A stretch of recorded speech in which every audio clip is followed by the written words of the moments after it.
मालवण शहरातील state bank समोरील रस्त्यावर झालेल्या अपघातात दुचाकीस्वार अवधूत किशोर निकम वय 45 राहणार कुंभार माठ म्हाडा कॉलनी यांचा मृत्यू झाला।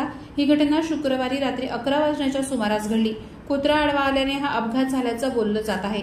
याबाबत मिळालेल्या माहितीनुसार इलेक्ट्रिशियन अवधूत निकम हे शहरातील आपलं काम आवरून दुचाकीनं कुंभार माठ येथे घरी जात असता शहरातील स्टेट बँक समोरील रस्त्यावर अचानक कुत्रा आडवा आल्याने रस्त्यावर पडून त्यांचा अपघात झाला।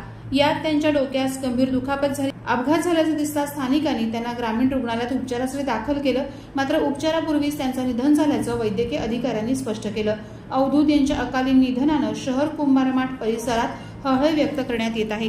त्यांच्या अपघाताचं वृत्त कळताच ग्रामीण रुग्णालय परिसरात त्यांच्या मित्रपरिवारांनी गर्दी केली होती। या घटनेची माहिती मिळाल्यानंतर पोलिसांनी ग्रामीण रुग्णालयात जात अपघाताची माहिती घेतली।